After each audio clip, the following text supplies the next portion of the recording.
I am going mad, Pedro. I feel it. I know it.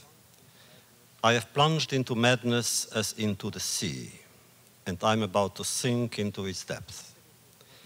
Infinity cannot be challenged with impunity, and madness is infinite, down to its fragments. As is death, as is God. Cry for help. Here everybody cries for help. Our voices drown, resurface, merge, and dissolve while on the outside life goes on. What am I to do, Pedro? To whom shall I turn for a little light, a little warmth? Madness is lying in wait for me, and I am alone. As a boy, Raphael feared madness but was drawn to madmen. In his hometown, deep in the Carpathian Mountains, there was an asylum. That was where he spent his Shabbat afternoons. Each week he would arrive bearing fruit and sweets, and each week he would find himself looking for a certain old man, an old man with veiled eyes. Raphael remembered that on his very first visit the old man had smiled at him gently, and that he had been inexplicably moved. "What is your name?" the old man had asked as the boy was leaving. "Raphael." "Raphael Lipkin," he had answered timidly. "Will you come to see me again, Raphael?" "Yes, sir. I'll come again." Thank you, my boy. You have earned my blessing. Would you like me to bless you?" "Yes, sir, I would." But by then the old man had retreated into his dreams. Emerging briefly, he said, "Next time. Will you still be here?" "Oh, yes." The old man's voice was sad, ironic. "I'll be here even when I'm no longer here." Raphael did not understand. But how could he? The old man was mad, and madmen put little store in being understood. Madmen can say anything, do or undo anything, without ever having to explain. Madmen are free, totally free. Perhaps that is why Raphael found the old man so appealing. This is the opening of Twilight, a new novel to be published in May. You may have guessed that it is superbly translated by the best and best paid translator in the field.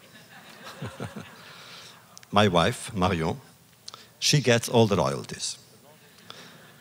The novel is skillfully and tactfully and forcefully edited by a very special summit editor, a young person, beautiful, Eileen Smith, who is now blushing. My wife, Marion, does not blush often. It is time she does. Actually, translators and wives are not getting their due in our literary society. But when a wife is also a translator and a close collaborator and a critical advisor, what could one say about her? I could repeat what Rabbi Akiva said about Rachel, Sheli v'shelachem shelahu. Many of the things that I am able to share with you, we owe to her. I'm reminded of Flaubert, who, as you know, was a very, very conscientious writer, and he wrote slowly, being careful with every word, every sentence. And one day he wrote a letter to a friend of his. He said, "This morning, I spent the entire morning, really, writing a comma." And then he said, "I spent the entire afternoon erasing it." My wife is the one who makes me erase the comma. Now, the novel. It takes place now, somewhere in the New York area, in an institution for the mentally ill, whose patients are rather singular. They all believe to be biblical characters. Some think they are prophets. Another one is convinced that he is the original scapegoat. The two high priests, the two sons of the high priest Aaron are there too. And Moses, and Abraham, and Isaac, they all speak to my hero, Raphael Lipkin, who came to find among them maybe someone who had known his very dear and close friend, Pedro. Pedro, whom he and we have not seen since The Town Beyond the Wall. A very special character who has been haunting me for some 25 books. And Raphael Lipkin is going to find there some clue, some solution to the mystery, for Pedro had disappeared in a Russian prison. Raphael remembers Pedro, and he remembers therefore all that is connected with Pedro. And in remembering and in searching, he goes through contemporary history and ancient history, and we find the link between the two. And now we are in Poland and in Germany and in Russia. My hero, Raphael, remembers other people's memories. For instance, now it is Adam, our common ancestor, who is addressing himself to my hero. And Adam actually says, "Listen, God, what I'm about to tell you is for your own good. Stop it. Yes, God, stop this senseless project. Believe me, it has no chance of success. In this, even you who are omnipotent cannot succeed. You thought man would be your glory, the jewel of your crown. You make me laugh. Man is your failure. Face it. Give up your illusions. Wake up. Be considerate. Close the book before you turn the first page. Does it shame you to admit that I am right? Then forget it's my idea. Let it be yours. It's my gift to you. Legally, philosophically, you will have fathered it. And you know what? Theologically too. All you have to say is, I tried, I was wrong. And lucky for the world, I realized it in time. And so even in your dream, you will be right. And even if your dream will have lasted but one day, one lifetime, mine, you will be applauded. By your angels, by your seraphim, by the countless souls who will escape the curse of being born only to die, by the trees that will not be felled by man, by the animals that will not be slaughtered, by the earth that will not be despoiled. And all of creation, pure and resplendent, will say, look how great is the Lord, how admirable his honesty. He does not shrink from admitting his error. And yes, he can manage perfectly well without man. So tell me, God, do you accept my proposition? Will you take back your design for man? It's not too late. Nobody knows, I guarantee you. As for me, I'll be discreet. I promise, cross my heart, and hope to die. I shall never betray your secret, our secret. Nobody will bear you a grudge. Nobody will ever know. One day you will thank me, you will see. One must know how to admit failure, even if one is God. So you see, Adam was trying, poor man. He was trying to convince God not to create creation, finished. We are going to read some more pages tonight, later. That has been our tradition, to devote our annual farewell encounter of the series to a work in progress or a book to be published. Why break traditions? In this place, we celebrate them, we glorify them, we perpetuate them. There is something reassuring in continuity. It teaches us that the past does not die. And what was said may be heard again. There is a time for everything, said King Solomon. There is a time to begin and another to renew, a time to rejoice and a time to mourn. There is a time to build and a time to watch the destruction of what had been built. There's a time to speak and a time to remember or to be silent. There is a time to erect walls and another to tear them down. There is even a time for people who have no sense of time and are always a little bit late.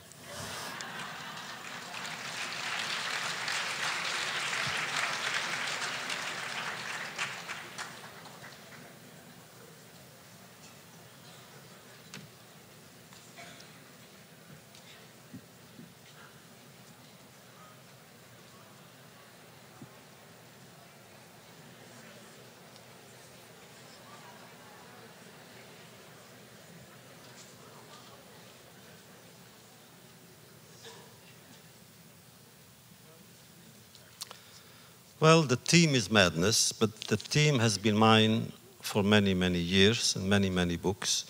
There is always a madman in every one of my books, and why not bring them all together? Furthermore, madness, as we all know, has been this century's main preoccupation, curse or blessing. No wonder that psychiatry has made such progress. At least in the exciting, though frustrating field of research, psychiatrists have a field day. Society has discovered the incommensurate threats inherent in madness, just as poets have decided the incommensurate beauty inherent in madness. But then our century has been not only mad, it has been violently mad. As for our generation, it's a very strange generation. Every year I try to make a cheshbon hanefesh, to take stock, and every year it's getting worse. Look at our own time. What a strange country we are. A democratic party cannot find a president, not even a candidate. The president cannot find a judge. What's happening in the White House? When we followed the contra hearing, I couldn't believe it. I had a feeling that I was listening to something which doesn't happen except in very bad books. A colonel became the hero of the country after having admitted that he was the Secretary of State and Secretary of Defense all at the same time. Had he been caught anywhere else, he would have, I don't know, been degraded. Here, he became a hero. The president, of course, doesn't know.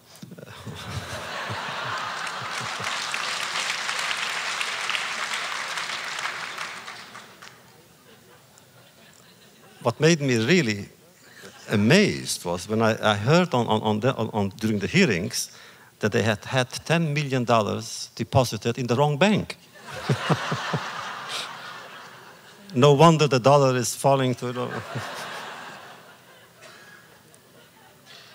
The only good thing about it is when we think about the White House, I feel that history has a good sense of irony and a good sense of justice.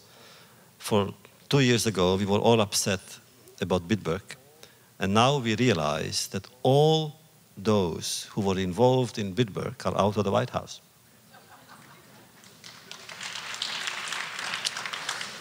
Well, speaking of Washington, I hope that you have all received the leaflet outside, and the question I hope you will answer yes, that we will all be in Washington to receive Gorbachev and tell him what we think with dignity. I think we should say it with honor and with dignity. Say thank you for what he has done, for the people that he has allowed to leave, and some have already been allowed to leave. But, and the but must be very forceful as a thank you, if not 1,000 times more. But it's important for the demonstration to be a strong one. He should know, and Reagan should know, that we care. And above all, there are thousands and thousands and thousands and tens of thousands of Jews in Russia who are still waiting. And we must not deceive them.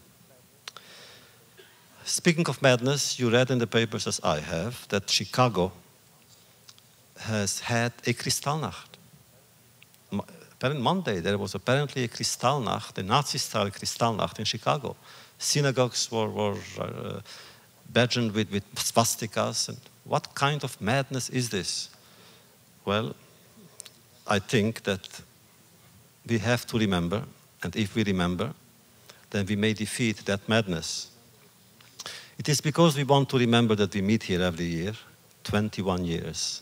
When I think of it, that there are among you some who are younger than the program, it makes me feel very wise. I would like to thank all those who, for the last months, came here in the afternoon to study with Reb Levi the topics that later we were going to discuss here together. So it is madness. Plato describes prophecy as a manifestation of madness.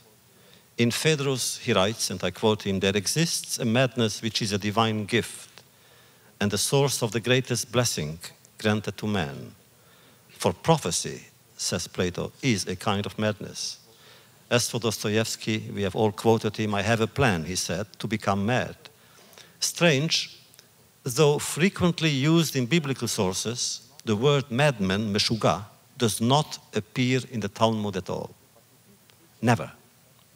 But it is frequently used in Hasidic literature, and especially in the stories of Rabbi Nachman, whom you have studied this afternoon. Rabbi Nachman, who emphasized and privileged the question, and therefore for him, the madman was the one who always had the question. But then I think it was a French philosopher, Maurice Blanchot, who said something very beautiful. He said, the answer is the curse of the question. Nietzsche, who suffered from mental disturbance, used to say that madness is a result not of doubts, but of certainties. And how right he is, at least now. This fanaticism, the fundamentalism, the extremism that we have seen occur all over the world, it is sheer madness. Let's continue Twilight. Raphael is a young man, and in his hometown, he goes to visit an old madman in the asylum. And thus went their weekly visits. The patient would speak and Raphael would listen. The more he listened, the less he understood. The old man spoke of God and his attributes. He described an invisible palace surrounded by fiery walls where the creator of the world awaits the Shekhinah to restore his creation to the origins of innocence. And the eagle's nest, where a lone, melancholy Messiah prays for time to accelerate its rhythm, for words to open themselves to the word. Another Shabbat, the old man told Raphael of a 10 Sephirot, which together symbolize the king's crown and majestic power. The place I want to take you, he said, is farther still. Will you always follow me? Always, vowed Raphael, entranced. If ever you are afraid to go forward, said the patient, hold on to my vest. That way you won't fall. It's true, the road is treacherous. Satan is full of tricks. Sometimes he appears in the guise of a vicious black dog, a monster who spits fire. But bear in mind that he's afraid of courage, so you mustn't close your eyes. If you wish to accompany, promise, you will keep your eyes open. Otherwise the black dog will attack you and all will be lost. Remember, a madman is someone whose eyes are always open. Raphael opened his eyes, but saw no dog. Then he closed his eyes and saw the old man laughing without a sound. I don't understand, said Raphael. You cannot understand, said the old man. You must not understand. If you understood, you would already be mad. Raphael meets many patients in the clinic, but whenever he is alone with his friend who is not there, Pedro. And he talks to him. I am going mad, Pedro. Now I am sure. There are times when I think the old man and I are one. Still, after the storm comes the calm. I vacillate between the two, and everywhere I see the black mouth of the vicious black dog, the bottom of the abyss. I'm afraid, and yet I yearn to hurl myself into it. I move forward and backward at the same time, with the same step, the same purpose. I speak when I am silent. I am silent when I shout. I hear the doctor telling me, be careful, madmen are dangerous. You, Raphael Lipkin, are dangerous. Me, dangerous? Why would I be dangerous? Because I know the truth? But I don't. Because I seek it. What a joke. It eludes me. As a reason, eludes me. Outside, the mild breeze is blowing towards the mountains, sweeping me back to my childhood. On the way, it's you I find. You, Pedro, my friend, the source of my strength and of my anguish. It is still early, but the clinic is asleep. Down below, the village too is asleep. As for me, I'm afraid to sleep. An old man is waiting for me in my dreams. I know, and I don't know. I no longer know who he is. In my sleep, I seek someone with the courage to denounce reality's apparent order. I find the old madman who questions all my certainties. Sky slides over roof, stone over stone, living over dead. Thought slides over dream, dream over memory, prayer over tears of the dying. Look, Pedro, I am moving closer to the wall. one more step, one more word, and I will be on the other side. And then I will think differently, express myself in another mode, react in untried ways. I will take leave of my body, reach for another self, integrate it into a distant time, and wrap it in garb that was never mine. Farewell, Raphael.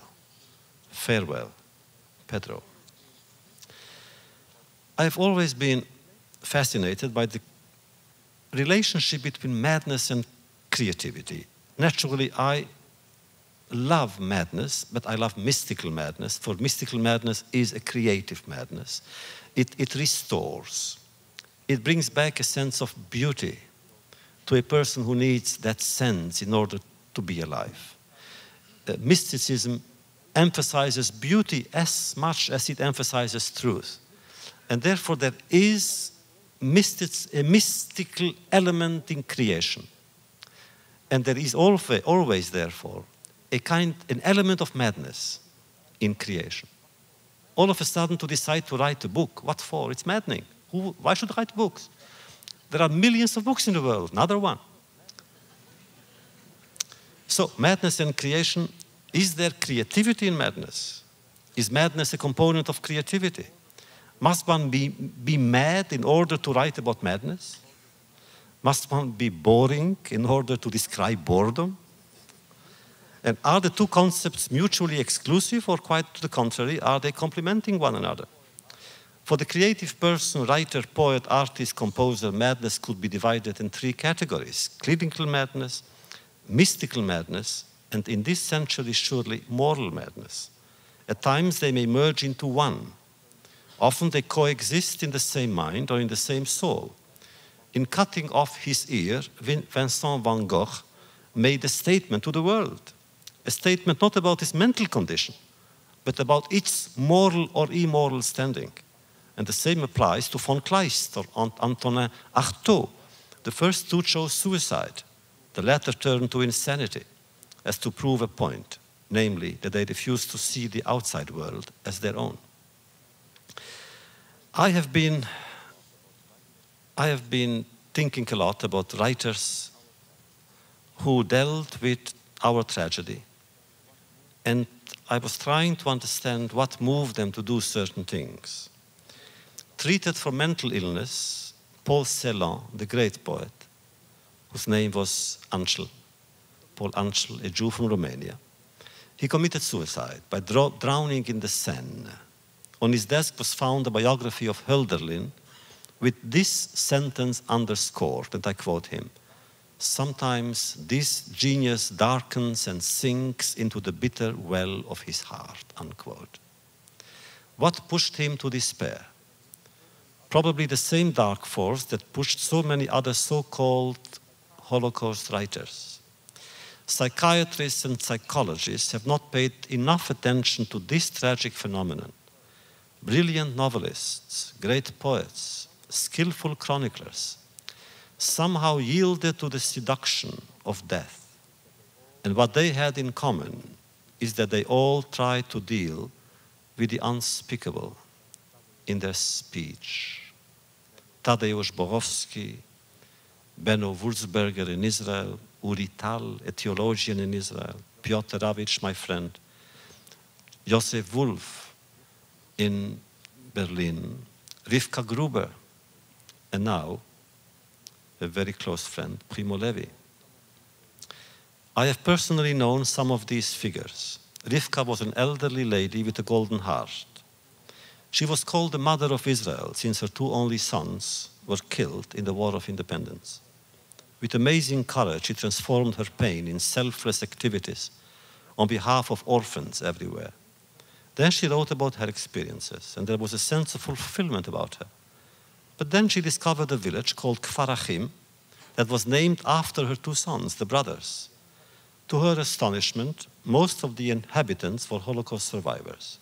Some of them came from my region in the Carpathians. She began interviewing them for an oral history project, and it took her years to finish it. She finished it. She came to see us many times, and I prefaced her book for publication. And then, one day, she jumped from a high floor. Why? Why has Piotr, my good and gentle friend from Lemberg, at the age of 60, chosen to fire a bullet into his mouth without explaining his gesture? Piotr, whose first book, Blood from the Sky, ranks among the masterworks of our literature, was a sensitive man, sensitive to beauty, to joy, to sadness too. He could have offered so much to so many. Why has he taken refuge into death? And the latest, Primo Levi, my marvelous colleague from Torino. We met some years ago in Milano at a conference, and we had a feeling that we had known each other for years, since Auschwitz, where we had spent together, perhaps in the same barracks, working in the same commando, weeks and months until the evacuation of the camp. His books are filled with truth and passion, with compassion too. People everywhere finally began reading him, admiring their author, covering him with praise. Why has he decided to reject what society had to give its witnesses? The suicide of Holocaust writers has obsessed me for years, and still does. I try to pierce the mystery, hoping to understand my friends better. Is it that they try to prove that Auschwitz survivors can die in Auschwitz even after Auschwitz? Is it something that kept them behind, within the walls, within the barbed wire? There may be other motives. I believe they had to do with language or with madness, sublime, mystical madness. The madness that made them experience the paralysis of the tongue, when they realized that the words that they could use are not the proper words. More than anyone, a writer knows the limitations and the limits of language. Piotr Ravich once told me, when I finish a book, I feel a taste of defeat in my mouth. We all do. We realize that what we say is not what we would have liked to say. What we feel we must say cannot be said. If Paul Valéry, the great poet, is right, and the poet's language is, quote, a language inside a language, unquote, then for a survivor, writing is a way of trying to reach silence inside silence and reach it with words. Hence the tension, the conflict, the explosion, the breakdown, the ultimate abdication. Farewell world, goodbye life. In researching madness, I went back, of course, to the sources, meaning to the Bible. I always go back to the Bible, as we know here. I always start with the Bible, and then to the Talmud, and then to Hasidism. But it begins with Scripture. So I was wondering, who was the first who could be described as a case of madness? And the first one actually was Cain. Having been rejected by God, who refused to accept his offerings, Cain was overcome by melancholy. The text says so explicitly. Vayiplu panav, his face fell. A psychiatrist will tell you this is precisely the expression one uses when describing the face of a melancholy, depressed, deeply depressed person. It fell, it closed down, it attracted shadows rather than light. And since Abel, his only brother, his only companion, his only peer, didn't notice, or did notice but remained silent or absent or indifferent, Cain turned into a murderer. The violence was a result of melancholy. The second case is actually related to one who is first in everything. The second time we find an expression of melancholy, of sadness, almost despair in the Bible. It refers no longer to man, but to God. He too became melancholy, even depressed, and decided to destroy the world and start all over again. Later we encounter many protagonists who have mental problems. Pharaoh suffers from uncontrollable dreams. Ahasuerus from insomnia. Saul from jealousy. Jezebel is power-hungry. My favorite, of course, is Saul, so romantic, poetic, musical, A victim of God's fantasy, he became his own victim and committed suicide. Between King Lear's desire to remain sane and Dostoevsky's to go mad, which is the path to follow? Ezekiel's strength lies in his hallucinations, Jeremiah's in his memory, Elisha's in loyalty. Caught between creation and his creator, what is the role of the human being? How is he to reconcile forces that transcend him? Perhaps that was the reason for so many victims resisting the temptation of madness. The choice was limited. It was not between sanity and madness, but between one madness and another. And of course, I speak about the period of the last war. To some, there was a choice. Goodness was an option, as was kindness. To remain human was also an option. To share a piece of bread was an option, which some have taken. To smile was an option. To join in prayer. To believe in God or in man or in history. To believe in anything. To offer a word of consolation, of hope, of faith was an option. And every option was actually an act of protest against madness. It was madness then to make an effort of being human, where humanism was mutilated and humanity assassinated. And yet the system was not perfect, for we know that in spite of what the enemy tried to do, fathers and sons did stay together. Friends did not always betray one another. Small victories, yes, very small. But I can tell you of no greater ones. I would like to stop now for a second, and since we speak about modern times, recent past, what does one make of all that? I still don't understand what happened. I always say that, I always repeat it. Voltaire once said that God is telling us jokes and we are afraid to laugh. But sometimes he's telling us other stories and we are afraid to cry. Is it that he wants us to be afraid? Always. It happens that certain events are of such beauty that thanks to them, fear vanishes. Some good things also happen. And in spite of the fact that we know that our generation will remain as the generation of those dark monuments of darkness, we cannot ignore, and we must not ignore, that there were good things happening in our generation. After all, again, we must emphasize that there is Israel. In our lifetime, the sovereignty of Israel is here, and we may appreciate it, we may help it become stronger. The awakening of Soviet Jewry is something. The fact that there is a renaissance among the young people in our own country who are returning to Jewishness is a source of great comfort to all of us. Good things can happen too. I believe, of course, that everything is connected with our past, both far away and recent.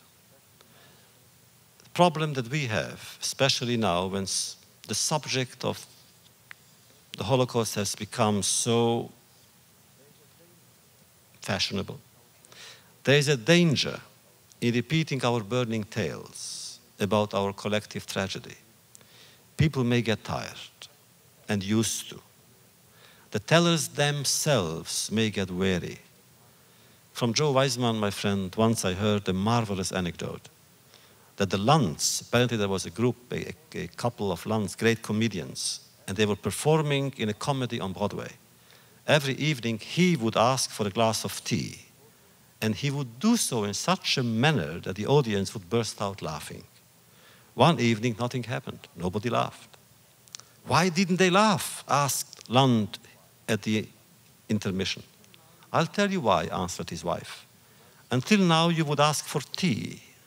Tonight, you were asking for a laugh. The same could be true of tears as well. And yet, not to speak would be wrong. A mute memory may kill its own silence.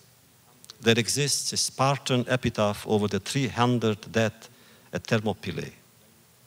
Quote, stranger, when you see the Lacedaemonians tell them, we lie here faithful to their orders. What could the epitaph be over the tombstones of our martyrs and our heroes? They have no tombstones. Ours is the first generation deprived of its cemeteries, and so the tale must be told. Even if we sound like madmen, even if we offer a message of madness, we must continue. Ultimately, it will be a message about madness that will cure madness. It is to tell this tale that some of us have devoted our lives for so many years or decades. Since last year, since '86, we have traveled a lot. And certain events do stand out. And I share with you so many things. Why not share some of these journeys as well? Since the 86 lectures, we were in Oslo, and the Sheikh Yano in Oslo stays with me. The silence preceding it, the visions that dominated me. Then a voyage to Lyon to testify at the Barbie trial. And there was something about that too, to try to speak to the judges about an event that they must evaluate not only in legal terms, but in human terms. We went to Hiroshima last June for two reasons. One, because we read that there is anti-Semitism in Japan, and I couldn't believe it. There are 500 Jews in Japan, all of them Americans. There's maybe one Japanese, maybe one by accident. I don't know what the accident is, but it was an accident. And I tried to go and speak there and give lectures and tell them, what are you doing? You don't need it. You know, maybe some countries need anti-Semitism, but you leave it to Europe where it belongs. But Japan, anti-Semitism without Jews. And you know, there is an anti-Semitic literature there. There are books that have sold in millions of copies. So everywhere, and the same myths that the Jews control economy, the Jews control power, the Jews are everything. Rockefeller is a Jew. The IBM belongs to Jew. So every lecture I had to begin introducing myself, that Rockefeller is not my uncle. And, you know. But then we went to Hiroshima, and in Hiroshima, both my wife and I were very, very moved. We went to see the museum there. And at one point, all we saw was a stair, a stony stair. And we were told that that was part of a staircase to the entrance of a bank. And a woman was there waiting for the door to open when the bomb fell. And she simply disintegrated. Only her shadow remained. So I spent an entire hour watching the shadow, communicating something or entering into communion with that shadow, thinking that if we are not careful really, not even a shadow would remain of our little planet. Then 2 days ago, I went to Berlin. I went with trepidations, for obvious reasons. I feel, and I said so in Berlin, that it's not normal, it's not natural for a Jew to feel comfortable in Germany. There's something. When a Jew is in Germany or meeting Germans, it's simply a matter of bringing memories together. I bring mine, they bring theirs, and we shouldn't feel comfortable. So why go? But the thing is that last year I went on an official visit to Berlin, and it so happened, without really knowing why, it so happened that we arrived in Berlin last year on January 20th. And while in Berlin, I looked all of a sudden at the paper, I realized it's January 20th. So I said to my host, the mayor and so forth, I said, do you know, it's a historic day. Nobody knew what I was talking about. January 20th was the day, January 20th, 42, when in the Wannsee Villa, on the highest level of government, they decided on the final solution. And nobody knew. I spoke to members of parliament, I spoke to officials, nobody knew what I was talking about. So I said, I want to see it. They didn't want in the beginning. Finally, we went to see the villa. The villa is exactly as it was then at the lake, a beautiful villa, which belonged once in the 30s to a Jew a rich Jew. It was then confiscated by the Nazis. And I literally went with my ears open. I wanted to question the walls and the trees and the clouds. Since people don't speak, maybe they would speak. And I made some fuss about it. Then they wrote me saying that they decided to turn now the villa into a museum. And they had a meeting of all kinds of scholars from Yad Vashem, from Jewish scholars from all over the world, to decide what should be the museum. Now, the question itself was silly, because if there is one place where nothing else was discussed but Jews, it's Wannsee. They didn't discuss about any other people, about any other group. They only came together to discuss the final solution of the Jewish problem. I think we succeeded in persuading them to make it only into a Jewish museum. But I felt, since they invited me to speak there at the Reichstag, that appealed to me. The Reichstag was the parliament then. To speak from the very spot where Hitler had spoken, I felt there is something there. It appealed to the poet in me. And I accepted the idea. And I went there literally for a few hours. No festivities, no dinners, nothing, just to speak. And I decided that everything must be symbolic. So you won't believe me, I began my speech in German. And I'm sorry, in Yiddish. German, I don't even know German. But to the German audience, I began speaking in Yiddish. And you should have seen the shock on the faces.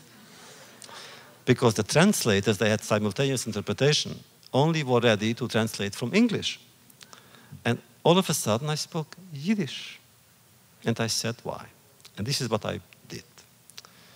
Stiller, stiller, lomir, schweigen, quorim, wachsen do.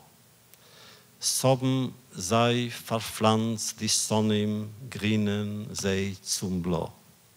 Stiller Kind meins, wein nit eise, selbst nit kein Gewein. Unser Unglück wollen Sonne sei wie nit verstehen. Als sie pflegen verwehnte jüdische Mames in die Ghettos wegen seiner ausgehungerte, abgeschwachte, geisterdicke Kinder.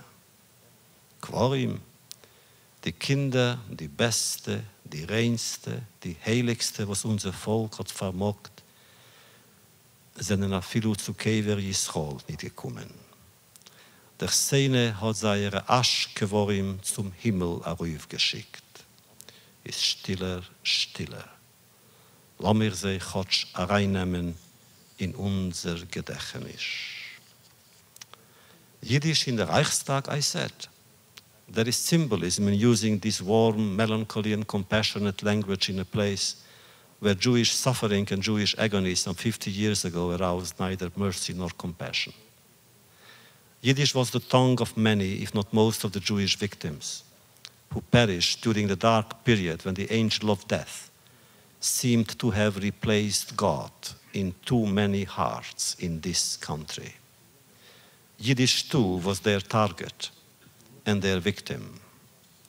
There is symbolism too, and there is irony and justice. In my speaking to you, I said there, this afternoon, from this very rostrum, where my own death, and the death of my family, and the death of my friends, and the death of my teachers, and the death of my entire people was decreed and predicted by the legally elected leader of Germany. I would betray the dead were I not to remind you that his poisonous words did not make him unpopular with his people. Most applauded with fervor. Some, very few, remained silent. Fewer still objected. How many Jews found shelter in how many German homes during the Kristallnacht? I asked them. How many Germans tried to help extinguish the flames that engulfed synagogues? How many tried to save holy scrolls? How many cared? Everything human and divine was perverted then. The law itself had become immoral. Here in this city, I said, in this place, in this parliament, it had become legal and commendable to humiliate Jews simply for being Jews, and to hunt down children simply because they were Jewish children. It became legal and praiseworthy to imprison, shame, and oppress, and ultimately to destroy human beings, sons of daughters of an ancient people, whose very existence was considered a crime. The official decision to implement the final solution was taken on the highest level of German hierarchy at a relatively brief but practical and congenial meeting that took place on January 20th, 1942 in Wannsee. Those high officials who participated in the meeting knew that they acted on behalf of their government and in the name of the German people that supported that government. The atrocity it committed under the law of the Third Reich must not, and I tell you, will not be forgotten. And I tell you that nor will they be forgiven. It is said, and it must be said, and I must repeat it. I have said it, I said then last year. I have no right to forgive the killers for having exterminated 6 million of my kinsmen. Only the dead can forgive. And no one has the right to speak on their behalf. Still, I must also say that not all citizens who were alive then were guilty. As a Jew, I have never believed in collective guilt. Only the guilty were guilty. Children of killers are not killers, but children. I have neither desire nor authority to judge today's generation for the unspeakable crimes that were committed by that of Hitler's generation. But we may and we must hold today's generation responsible not for the past, but for the way it remembers the past and for what it does with the memory of that past. Memory is the key word. To remember is to create links between past and present, between past and future. To remember is to affirm man's faith in humanity, in spite of itself. Memory means to confer meaning on our fleeting endeavors. Memory is to restore to justice its dignity. Justice without memory is like silence without words. It is in the name of memory, I said, that I address myself to Germany's youth. Remember is the commandment that dominates the life of young Jews today everywhere. Let it dominate yours as well. Challenged by memory, we could move forward. If you oppose memory, then you are bound to remain eternally opposed to us and to all we stand for and to all humanity. Memory means to live in more than one world, to be tolerant and understanding with one another, to accept the mystery inherent in questions and the suspicion linked to answers. Naturally, memory can also bring forth tensions and conflicts, but they would then be transformed into culture, art, education, spiritual experiment, quest for truth, quest for justice. Without memory, mankind's image of itself would be impoverished. Of course, I said, I understand, for you it is not easy to remember. It may even be more difficult than it is for us, Jews. We try to remember the dead. You must remember those who killed them. Yes, there is pain involved in both our attempts, not the same pain. Open yourselves to yours, as we have opened ourselves to ours. You find it hard to believe that your elders had done those things, so do I. Think of the tormentors as I think of their victims. I remember every minute of their agony. I try. I see them constantly. I'm afraid if I stop seeing them, they will die. I keep on seeing them, and they died nevertheless. I remember 1942, January 20th. I remember because it must have been a day just like any other day. Winter, somewhere in the Carpathian Mountains, Jewish children were playing, probably building snowmen. Others, like myself, studied hard at school. They were dead already. They were dead here in Berlin, and they didn't know it. And there is something in all this I don't understand and never will. Why such obstinacy on the part of the killer to kill so many of our people? Why the old men? Why the children? Why the women? Why the sages? Why the disciples? Why all of them? How was all that made possible?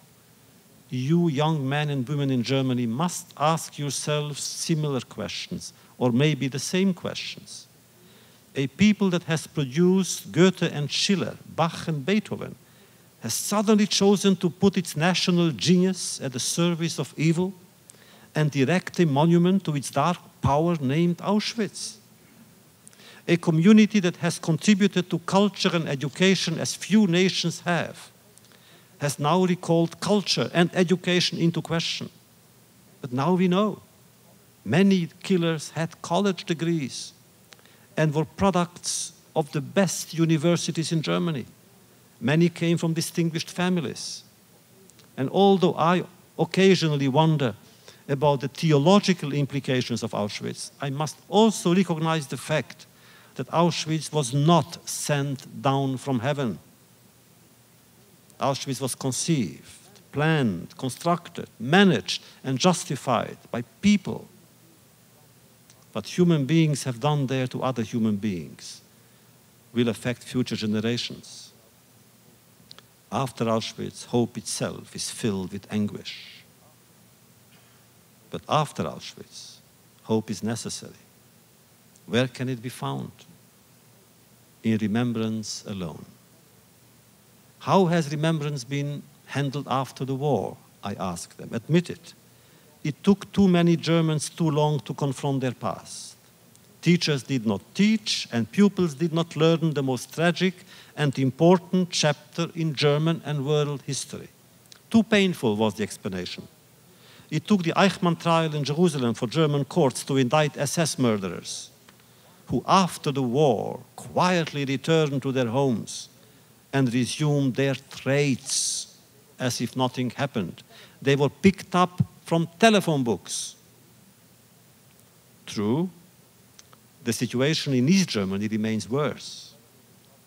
Unlike the Federal Republic, which did make serious attempts under Konrad Adenauer to compensate survivors and help Israel, East Germany is hostile to Israel, hostile to Zionism, and refuses to pay compensations.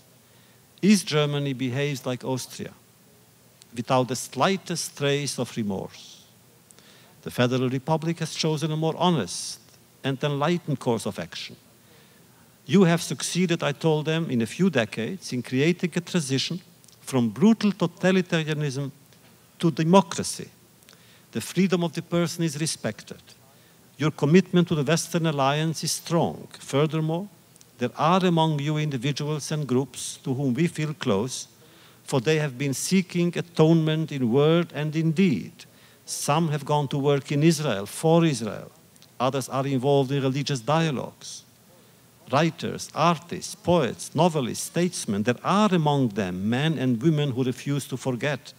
And make no mistake, the best books by German authors deals with the trauma of the past. And now the museum, I hope you will show, I said, only what was done to the Jewish people. Show pictures of the Jews before they died. And then show the cold brutality of those who killed them. And show the passivity, the cowardly indifference of the bystander. And I said that there are things in today's Germany that trouble me. The extreme left is violently anti-Israel. The extreme right is violently anti-Jewish. Furthermore, it is bad enough that we have so-called revisionists in our own countries. Must we encounter them in Germany too? I know it is illegal to publicly deny the Holocaust in Germany, but it is being done in a vulgar form by pro-Nazis and in a more subtle manner by some historians whose intent is to, quote, normalize and relativize and so banalize and cheapen and trivialize the most painful event in Jewish history. Impudent, arrogant, obscene, Their attitude is one of insensitivity. Whether they want it or not, they will ultimately belong to the ugliest category of all, that of the revisionists, for they serve the same gods. The normalization of the historians helps the revisionists in their fight against memory, against the Jewish people. But I wonder, what has been the general response to the so-called battle of the historians? I hope that you young Germans have taken part in it. I hope that you are and will be sensitive to Jewish pain, that you will speak up whenever Jewish feelings are hurt. I hope that you will commit yourself to defend Jews against anti-Semitism. And I'm asking you, speaking of sensitivity, I ask them, was Bitburg really necessary? Was it essential for a Frankfurt theater to stage the anti-Semitic Fassbinder play? Was it a must for your government to show friendship towards an Austrian chancellor with whom the Jewish community at large was and remains in open conflict? And how come that the Bundesrat has never found it necessary to officially ask the Jewish people for forgiveness? The United States Senate has recently adopted a bill that expresses an apology to the Nisai, the Japanese Americans who were imprisoned in 1941 and 42. Why couldn't the German parliament offer a similar apology to the Jewish people? Germany would not be humiliated by such a move, just the opposite. And so, young Germans, I appeal to you, be our allies. Justify the faith we have in your future. Fight forgetfulness. Reject any attempt to cover up the past. Remember the Jewishness of the Jewish victims. Remember the uniqueness of their tragedy. True, not all victims were Jews, but all Jews were victims. And thus it is incumbent upon you to be on guard, be the conscience of your nation. And remember, a conscience that does not speak up when injustices are being committed is betraying itself. A mute conscience is a false conscience. Remember the lessons that words can kill just as they can heal. Remember that it was possible to stop the machinery, to save lives, so few dared. Woe unto us.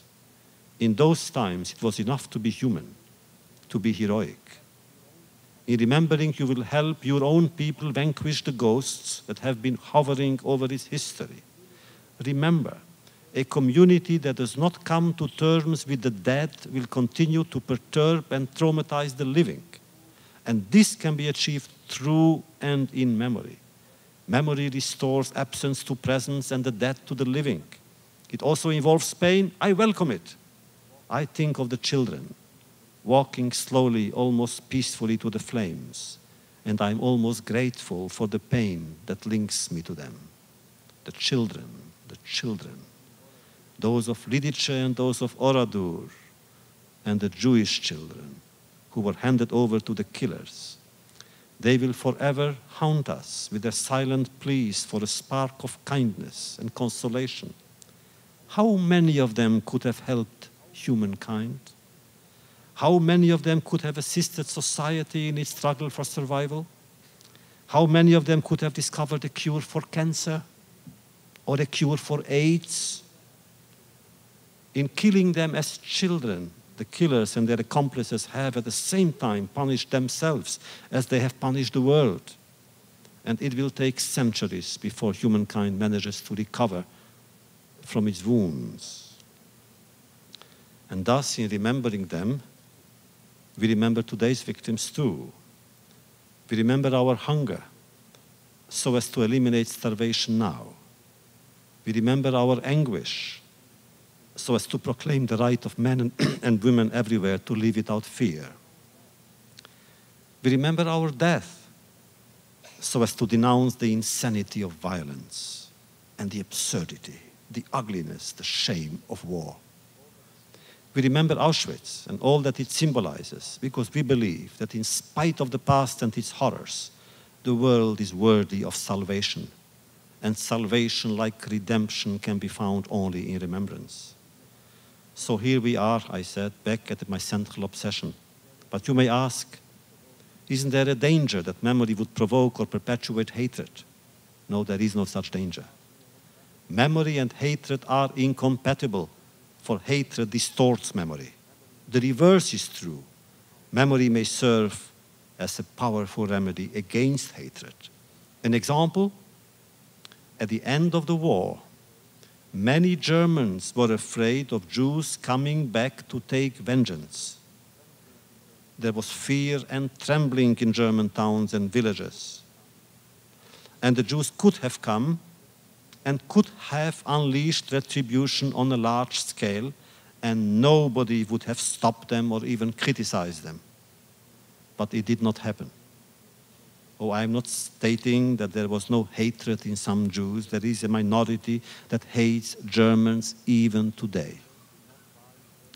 Its members do not buy German products and refuse to set foot on German soil, and they refuse to acknowledge that young Germans are not to be held responsible for the sins of their parents. One of them, a Jew born in Berlin, went as far as urging me in a letter not to appear here today before you. But what I do maintain is that most Jews did not choose hatred as a response. Hatred has never been a Jewish option. Nor did they choose vengeance. It may be that they realized that the most feared punishment for the killer is the victim's memory. Is this why the killer so wanted his crimes to be forgotten? Is this why we must remember them? We must also remember them for the sake of our children and yours. They all deserve from us an offering of hope.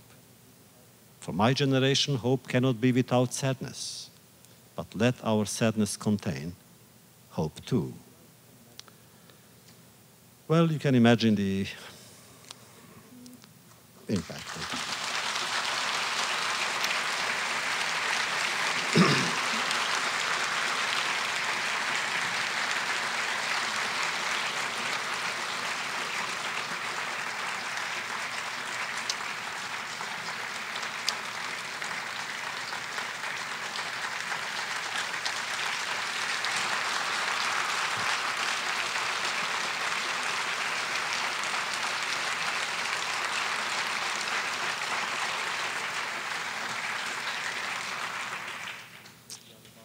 In conclusion, as we are about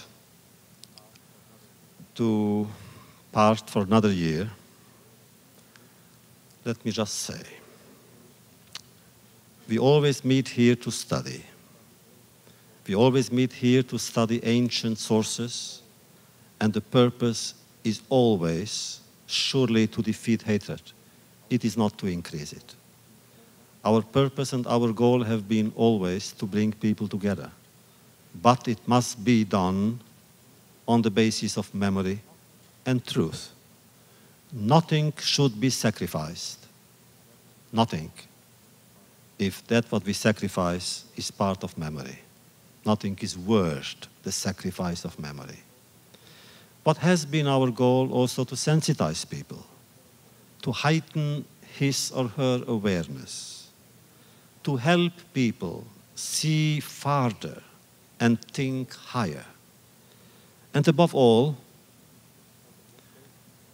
the mission or the vocation or the goal of teaching or writing or speaking or living is to reject the seduction of evil and complacency and to discard the option of indifference.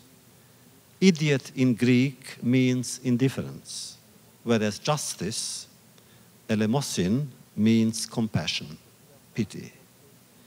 Just as we are trying to obtain from God, God of Abraham and Isaac and Jacob, to feel sorry for the mortals that we are at times allowed, if not commanded, to feel sorry for him who in his immortality must witness the silliness, the pettiness, the viciousness, the violence, the crimes, the murder of his creatures, who are out to destroy or pervert his creation. I believe that words can be prayers. I believe that human beings can restore the divine spark in them by remaining human. And this is probably the message that we have received from our teachers and theirs and theirs. And this is what Moshe Kibel Misinai. This is what our teacher and ancestors have received at Sinai. And so, if the Messiah comes, we meet in Jerusalem next year. If not, we meet here. Thank you.